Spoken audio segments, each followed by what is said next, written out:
God says that he has not given you a spirit of fear. What is the opposite of fear? Calmness, confidence. You are courageous, brave, unmoved. You feed into the living God when your attitude and your behavior are according to his character and who he's made you to be.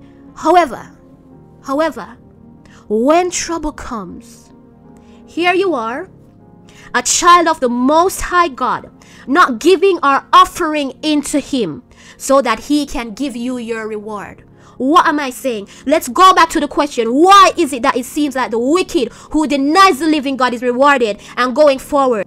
It is because they have not claimed the living God as their God. Their lowercase g God is the devil, and they do what satisfies him, and they are rewarded by him for feeding into him. While you, who have accepted the living God, instead of feeding into the living God, instead of sacrificing your flesh and living by the Spirit, you live by the flesh and therefore feed into the devil because you fed into your flesh. You fed into your desire.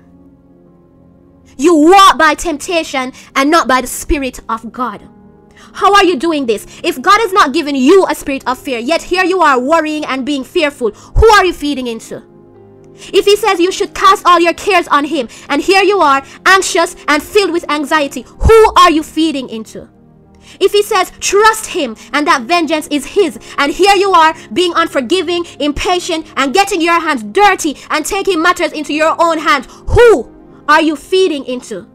He says life and death is in the power of your tongue.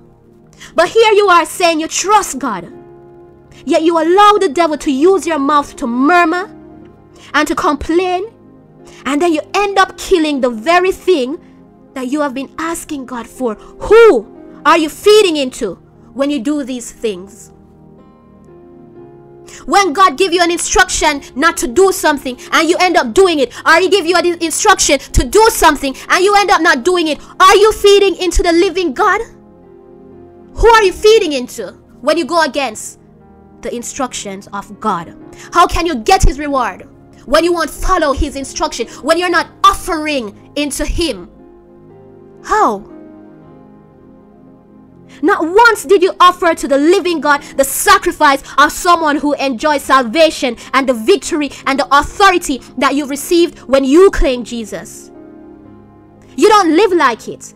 Every offering you made was to the devil. Offering of complaint, offering of worry, offering of anxiety, offering of fear, offering of unbelief. And God is saying to you, offer the sacrifice of those who enjoy salvation.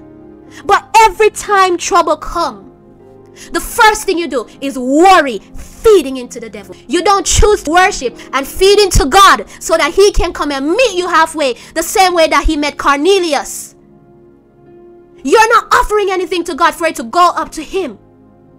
And for him to say, man, what you've been doing, your praise and your worship, your action, it came up before me like a memorial. I can't leave you stranded. I have to come and meet you, and I have to come and take you up out of the situation that you've chosen to worship me in. Not once did you turn your back on the things which are more natural to you. Those complaining, you can't control your tongue. The temptation, you walk towards it. Not once did you make the sacrifice of turning against those things that are natural to you and feeding into the living God, offering your sacrifice of righteousness. And because you have not done this, you get the reward of the lowercase g God that you had been offering to the devil. So why does it seem like the evil seem to prosper, and there you are saying you're a child of God, struggling, still in your situation that you say that you've been believing God to take you out of? And instead of it getting better, it seems to be getting worse. You open your mouth, you complain to your friend. Boy, I don't know if God can do this. You don't believe in God. You say that you do, but your action is no evidence for this.